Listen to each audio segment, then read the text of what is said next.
Hi, I'm Davis. And I'm Andy. Obviously in remotely, and this is another episode of Game Grazers Discuss. And today we have with us some special guests. We have Nick from Instant Replay Live. Hi-oh. And we have Vaguely Someone. Hi-oh. Welcome to the show. Why, thank you, Davis. I'm working on my new opening. That's it for me. Hi-oh. Hi-oh. We may have all the 7 C's of YouTube.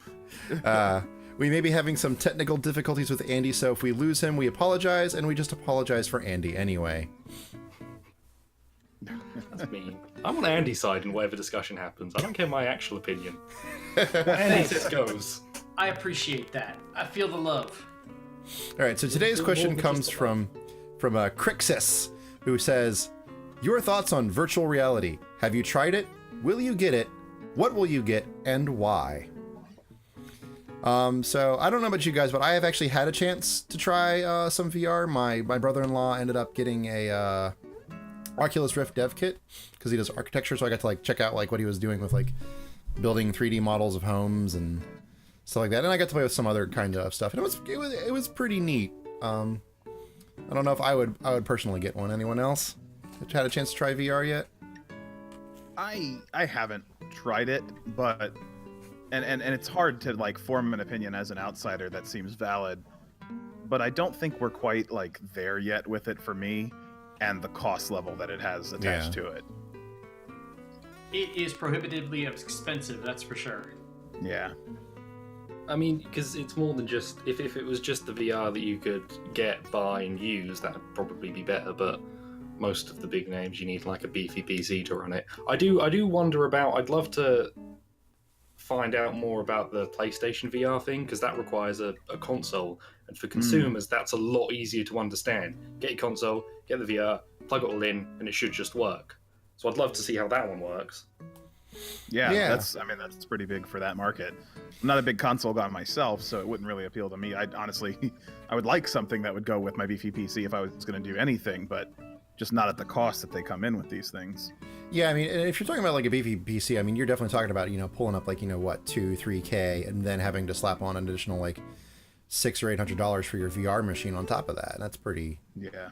And I think, and for me at least, I think that's the major problem that VR is going to face, is that when you look at a lot of the gaming technologies that sort of came to prominence, ubiquity was sort of their main trait that helped them win. I mean, the reason smartphones everywhere is because everyone started getting smartphones, kind of. Mm-hmm. Right, and then you're the weird guy who doesn't have one. Yeah, and I kind of personally think it's sort of not only you're the weird guy that doesn't have one, but also they were readily accessible, they were subsidized, they were fairly cheap. I mean, you could even get one of the most advanced phones for $300 in a 2-year contract. Yeah, as long as you were getting it. Exactly, yep. To be fair, as a slight counter argument, I only got a smartphone last year. I had a small regular button pad phone for a long time because I didn't have much need to get one. But you and my brother both are in that camp. But he gets me. Right, he does. But the thing about that is you're also a lot younger, and you probably didn't have a lot of liquid funds for getting access to an iPhone or to a smartphone. Excuse me. I imagine, right? I'd had presents. I'd had the offer put forward, but it was never something that I felt like I needed. It was never something that was in the forefront of my mind. Even when I saw other people using them, I was just like, I can call and I can text. What was the counter do I need a phone to do? Anyway, we're getting off topic here. Let's get back to VR instead of phones. Well, I feel like it is relevant, though. It is sort of, yeah. Linked it in a good way, yeah. Yeah. What's the killer app for VR? I didn't catch that. Oh, what's the killer app for VR? That's another good question, and I'm not sure they really have it yet. I feel like at this point it's more, I'm gonna say, adult stuff is really a killer app. For you could get a big audience if you targeted it with adult apps for VR. Well, that is happening. Yeah, that is happening, and there is some very surprising footage of people wearing headsets and doing motions that are just don't hurt me. I feel like that's too clunky to be mass market appeal, though. You're not sure? I think you could build on it. I think you could get a good layer, a good like consumer base off of that, and then build into different things. Yeah, that's true. I think we're having some technical difficulties with Andy. I saw him like peek into the channel, but I didn't hear anything. Oh no, I'm still here. Ah, there you are. Okay. I was waiting to snark and be like, the Japanese will figure it out because they know what they're doing. Maybe VR can be distributed to podcast users and make it easier to connect to each other. That'd be nice. So it looked like we're sitting in the same room having a conversation? Yeah, or at the very least, you could know when someone's connection has dropped properly because they'd just be sitting still with one look on their face. Oh, Andy's had a stroke again. You want me to stroke again? What? Oh, damn it. I opened us up to that one, didn't I? Don't encourage him, please. No, I feel the same way about, these things. Yeah. I mean, like... go ahead. I'm really kind of apprehensive about the idea of getting a VR device overall. It's just like, again, it's so expensive, and I really can't think of anything in my gaming experience that would help improve that, or it would make it neat, but I don't think it would make it like anything amazing, Well, it's not the thing I would do if I had one in front of me. I'm not going to use it every day either, right? Like it's kind of like a big to-do almost. Like, I would love to play with one. I actually have a friend who's going to let us use one for our channel to do some videos and whatnot, and I'm sure that's going to be fun. He's got an Oculus coming his way. Oh, nice. But I don't feel like it's more than, like, a fun day, Yeah. And historically, that's what it's always been, too. We had, like, Virtual Boy, and we had the Sega one, and I remember... God, it must have been, like, mid-90s. I remember there was one for PC. I mean, there were several for PC that were attempting to be VR headsets that just weren't. But I was at a shopping mall, and you could pay like $5 to play for an hour, and I played Quake 2 in this like you step into this like octagon ring, and you put on the headset and your controller to move forward. You just had to like lean it forward, and then to fire, you had a trigger on it. It was an amazing experience, but like I wouldn't put that thing on at home. Like that was a moment, that was a day, and then I was done, Yeah, I mean, when I had a chance to borrow one for a few days, I played around and tried to get a few games to work on it. Some more successful than others. And it's a neat tool, and I think there are amazing applications for it, I think, outside of gaming, definitely. Like I said, like my brother-in-law does architecture, and he builds 3D models of homes, and he puts it on his clients, like, here, this is what your home is going to look like when I build it. I mean, that's pretty amazing. Yeah, I think that's awesome practical applications for it.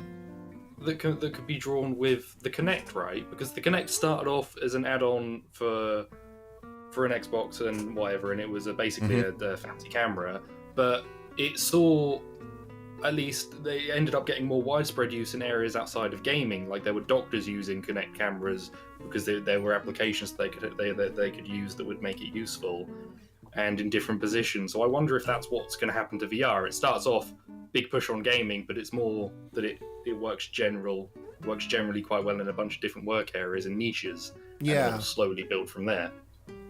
Well, I kind of wonder if, it's sort of like that idea. Yeah, maybe it's pushed to gaming because it seems like a perfect fit for it. But then additionally, it's sort of when you have new technology like that, you need early adopters, and then gamers with large disposable incomes who spend thousands of dollars on gaming rigs anyway.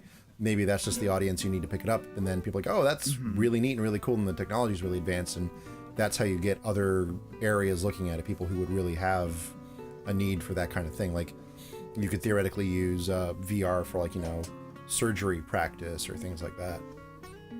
Yeah, because in a surgery you could there might be delicate surgeries that usually you'd have a doctor looking off to the side of a screen. They could still have that screen there, but the doctor could have the headset on and have a closer view and a better understanding of what they're looking at. Yeah, barring latency. Heart surgery with latency. That could suck. Yeah, well, I think there's a huge rabbit hole of things to discuss for what VR is, where it's going, and how it's going to impact us as gamers. But I think overall, it's interesting technology, I'd say. And I'm kind of excited to see where it goes, and it's nice to know that it's coming at it's expensive, but it's still reasonably priced for a consumer market. I mean, none of them seem to be over like $1,000, and people will be willing to spend it just for that. Some for the experience, some for trying something new, and some to try and push the technology. But I think overall, I think it's definitely going to be something, but I don't know if it's going to be as big a thing as people seem to think it's going to be. I mean, I think it's just going to come in waves until it gets better and better, and eventually we're going to hit that day where we have a worthwhile product in the long term. But until then, it's going to be kind of fads to me. Yeah. But every iteration is better, and it's still good. I'm not saying that, I'm against the existence of these things either. No, definitely not. We need the holodeck. Yes. Definitely. Yeah. Someday. I'm there with you. I would never leave. I would rot and die inside a holodeck. Yeah, that's really the biggest problem a holodeck causes. It's if it can replicate everything, then why would you ever stop? Right. This is true. So really, we do need to just go on a big campaign, smash every Oculus. Don't let this happen to us. For the good of mankind, VR must die. Vive must be destroyed. If you kill the Vive, can you revive it? Anyway, Nick, Vaguely, thank you guys so much for being here with the nice. Thank you so much. So we all want to hear what your thoughts on this topic are. Let us know down in comments below or on our Twitter, however you'd like to get in touch with us. And if you have a question of your own, let us know, comments, Twitter, or at GameGrazers.com/discuss to submit your question, and possibly let us know if you want to be a guest on our Discuss segment. And as always, thank you, Andy. Yep, thank you, and thanks for the question. Yes, thank you, Kryxys, for that. And we will catch you all next time. Thanks, guys. Bye-bye. Thanks for having us. Bye. Bye.